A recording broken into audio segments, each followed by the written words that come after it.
Hi guys, so it looks like the dreaded sausage war that has been taking place between Great Britain and the EU is coming to an end.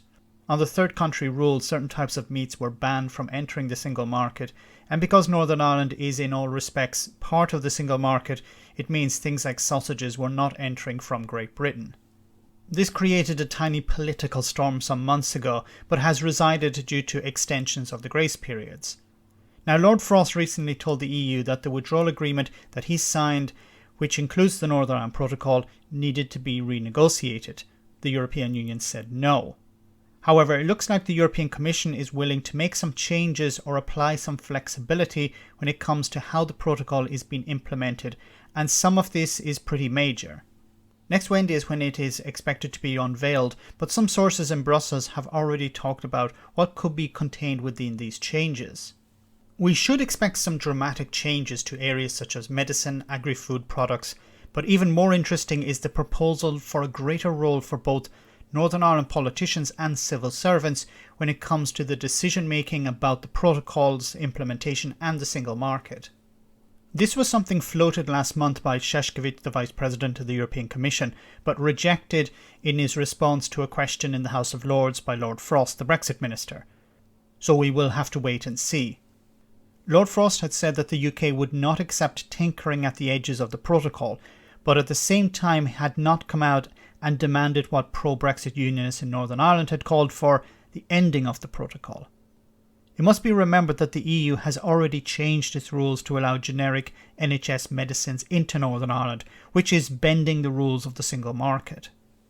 But the argument being made in the EU for this relates to the size of Northern Ireland and its limited impact on the rest of the single market. Northern Ireland is also a special case due to the political problems it faces, which is fully recognised by the European Union.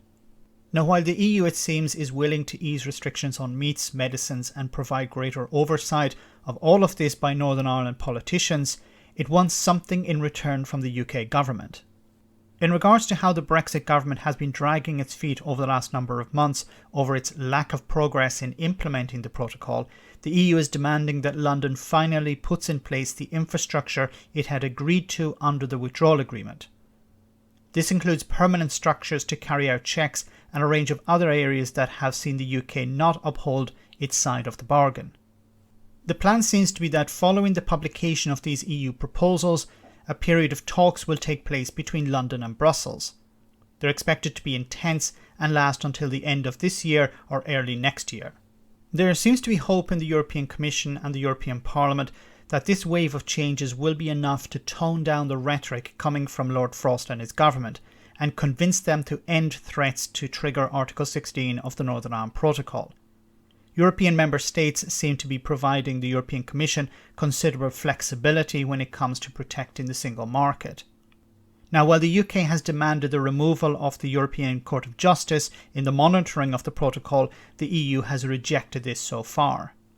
Something I've said on a number of occasions is the importance of engaging politicians in Northern Ireland when it comes to the implementation of the protocol. The EU wants to give them a bigger voice, as that is what they've been calling for publicly.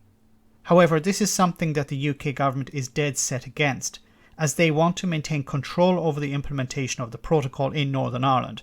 They see it as a bargaining chip and a tap on anger that can be turned on and off as they please. I believe that there's a growing realisation both in the EU and the UK that trade between Great Britain and Northern Ireland is beginning to dry up, and while checks need to be carried out on goods crossing the Irish Sea, the rigidness of the process may be overkill. It is a bit of a win-win for both sides here. The EU, in their flexibility, get the implementation of the protocol moved a step forward, while in the UK the Tories and Brexiteers will claim a political victory. They faced down the EU and got them to compromise. In reality, businesses are pointing to closer alignment with the European Union and an all-island market. The figures point this out clearly.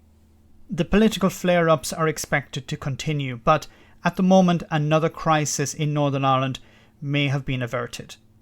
Let me know in the comment section, guys, what you think. As always, your comments are greatly appreciated. Thanks a lot.